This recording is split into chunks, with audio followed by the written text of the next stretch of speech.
ராம் சீதா இல்லை இப்போ ராடகாசமான எபிசோட் வந்திருக்கு. ஸ்கிப் பண்ணாமல் ஃபுல்லுடையும் கேளுங்க. அதுக்கு நான் அந்த வீடியோ பிடிச்சிருந்துச்சுன்னா லைக் பண்ணிட்டு பாருங்கள். ரொம்ப பிடிச்சிருந்துச்சுன்னா நம்ம சேனலுக்கு வந்து சப்ஸ்கிரைப் பண்ணி கண்டினியூஸாக ஆதரவு வந்துட்டாங்க. நம்ம ராம் வந்து எக்ஸசைஸ் வந்து தீவிரமாக பண்ணிகிட்டு இருக்காங்க. ஒரு பக்கம் சாந்தி முகூர்த்தம் வச்சே ஆகணுங்கிற மாதிரி அந்த இடத்துல சிவப்பி வந்து பேசுகிறாங்க. இதெல்லாம் வந்து மகாலட்சுமி வந்து கேட்டுட்டாங்க. அச்சச்சோ, நம்மள்கிட்ட ஒரு வார்த்தை கூட கேட்காம இவங்களே எல்லா ஏற்பாடும் பண்ணிடுவாங்க போல இருக்கே. அவன் வேற வெளிநாடு வேற போகணும்னு சொல்லிக்கிட்டு இருக்கான். இப்போ சாந்தி முகூர்த்தம் வேறு வைக்கிறாங்களேங்கிற மாதிரி தான் மகா வந்து தடுக்கணும்னு சொல்லிட்டு ஏதோ ஒன்று செய்யலான்ட்டு இருக்காங்க. மகா, இதெல்லாம் எப்படி முடியும்னு நினைக்கிற? அவங்க குடும்பமே வந்து தன்மானம் உள்ள குடும்பமாக இருக்குது. அதை லைட்டாக இந்த சீண்டி விட்டோன்னு வச்சுக்கோங்களேன், பொண்ணையும் மாப்பிளையும் பிரிச்சிடலாம். இதுதான் நான் எதிர்பார்த்த வாழ்க்கை மட்டும்தான் என் பசங்களுக்கு வந்து அமையணும். அது மாதிரி தான் நான் திங்க் பண்ணுவேங்கிற மாதிரி தான் யோசிச்சுட்டு இருக்காங்க. அந்த இடத்துல நம்ம மகாலட்சுமி ஒரு பக்கம் உச்சகட்ட கோவத்தில் வந்து பேசுகிறாங்க. இதெல்லாம் நடக்குமான்னு தெரியலையே, அவங்க ரெண்டு பேரும் காதலிச்சு தானே கல்யாணம் பண்ணியிருக்காங்க, நம்மளால் எதுவும் பண்ண முடியுமா அப்படின்னு சொல்லி கேட்டோன்னே, முடியணும், இந்த மகாலட்சுமி நினச்சது மட்டும்தான் முடியணுங்கிற மாதிரி திங்க் பண்ணிகிட்டு இருக்காங்க. அந்த இடத்துல அப்பன்னு பார்த்து நம்ம அன்போட தங்கச்சிக்கு வந்து விக்கல் வந்து வருது. எல்லாரும் வந்து பிஸியாக வந்து பேசிகிட்டு இருக்காங்களே, ஃப்ரிட்ஜிலேருந்து திறந்து தண்ணியை கூட குடிக்க முடியாத அளவு சுச்சுவேஷன் ஆயிடுச்சு. ஏன்னா அவங்க கையில் வந்து மருதாணி வந்து போட்டிருக்காங்க. யார்கிட்ட நான் உதவி கேட்குறது அப்படின்னு சொல்லி வெளியில் வந்து வந்துட்டு இருக்காங்க. பார்த்தா போனா வந்து பார்த்துட்றாங்க ராம் வந்து எக்ஸசைஸ் பண்ணிகிட்டு இருக்கிறத. அத்தாங்கிட்ட போய் கேட்கலான்னு சொல்லிட்டு குடுகுன்னு வராங்க. எனக்கு தண்ணி வேணும். தண்ணி வேணும்னா ஃப்ரிட்ஜை தொடர்ந்து எடுத்து குடிக்க வேண்டியது தானே, யாரும் என்னை குடிக்கக்கூடாதுன்னு நான் சொல்ல போகிறாங்க. அப்படியெல்லாம் இல்லை, எல்லோரும் பிஸியாக இருந்தாங்க. இன்னொன்று கையெல்லாம் வந்து பந்தானி, நான் எப்படி கிளாஸை திறந்து வந்து குடிக்க முடியும்? அதனால தான் அத்தா அவன்கிட்ட கேட்டேன். என்னது அத்தானா?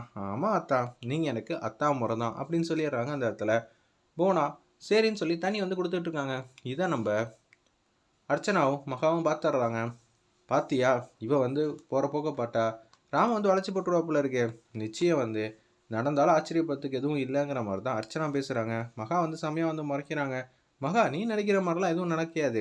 ஏன்னா எப்படி இருந்தாலும் நீ தான் ஒரு 2 நாள்லேயே வந்து இந்த டம்மி குடும்பத்தை வந்து துரத்தி விட்டுருவில்ல அப்படின்னு சொல்லி பேசுகிறாங்க. நான் ஒன்றும் அப்படியெல்லாம் யோசிக்கலை. ஜோசியக்காரன் வந்து சொன்னார்ல, சீதா வந்து வேணாம், இனிமேட்டு ராமுக்கு வந்து புது வாழ்க்கை வந்து அமைச்சு தரணும்னு. அதனால தான் இந்த போனா வந்து கல்யாணம் பண்ணி வைக்கலாமான்னு நான் வந்து யோசிக்கிறேன். நீ யோசிச்சா ஓகே, ஆனால் சீதா ஃபேமிலியிலேருந்து ஏன் ஒரு பொண்ணை வந்து செலக்ட் பண்ணுற? ஏன்னா இந்த பொண்ணை பார்த்தா எனக்கு என்னமோ வந்து சொல் பேச்செல்லாம் கேட்குற மாதிரி தான் தெரியுது.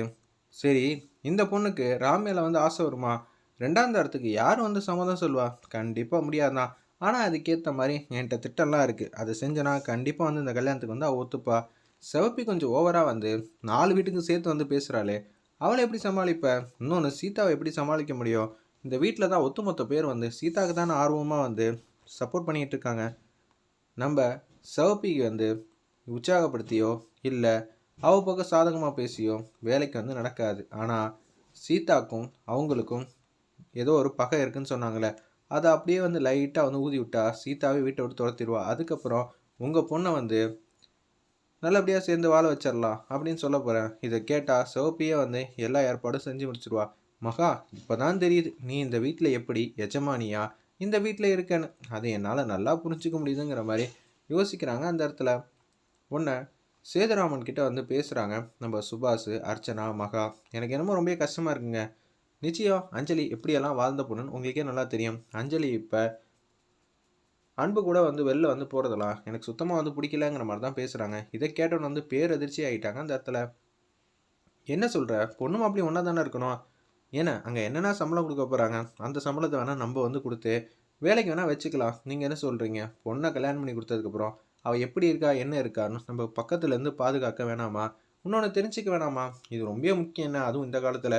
சரி, என்ன ஏதுன்னு பேசலாம். சேதுராமன், இது எல்லாம் உங்கள் கையில் தான் இருக்குது. நம்ம அன்பா பாசமாக பேசி தான் அந்த பையனை வந்து வழிக்கு வந்து கொண்டு வரணும். சரிங்களா, நம்ம கம்பெனிலே வந்து வேலைக்கு வந்து போட்டு கொடுங்கன்னு சொன்னோன்னே சரின்னு சொல்லி சேதுராமனும் வந்து தன்மையாக வந்து பேசலான்னு சொல்லிட்டு தான் உட்காந்துட்டு இருக்காங்க. மாப்பிள்ளை வாங்க மாப்பிள்ளை உட்காருங்க அப்படின்னு சொல்லி சேதுராமன் வந்து பேசுகிறாங்க. இல்லைப்பா, எனக்கெல்லாம் வேணாம், நான் உங்கள் முன்னாடி நிற்கிறேன் அப்படின்னு சொல்கிறாங்க. மரியாதை மனசில் இருந்தால் போதும், உட்காருங்கன்னு அப்படியே உட்காந்துடுறாங்க. நீங்கள் வேலைக்கு வந்து அப்ளை பண்ணியிருக்கீங்களே, அந்த கம்பெனி எப்போ கூப்பிட்றேங்கிறாங்க. இன்னும் 1 மாதத்துக்குள்ளே நான் அங்கே இருப்பேன்.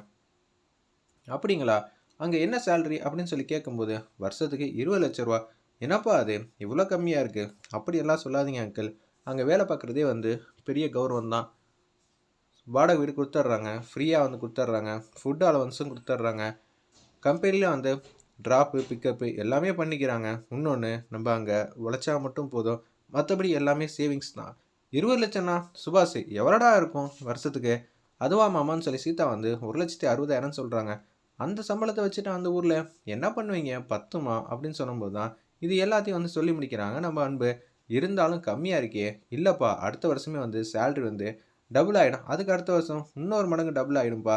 இப்படியே இருந்துச்சுன்னா 3 வருஷத்தில் 1,00,00,000 கிட்ட வருஷம் வருஷம் சம்பாதிக்கிற அளவுக்கு டெவலப் ஆகிடும் அப்படின்னு சொல்லிடுறாங்க அந்த இடத்துல. சரிம்மா, ஆனால் நாங்கள் உன்னை பிரிஞ்சிருக்கணுமே, அதான் மனசு கஷ்டமாக இருக்குது.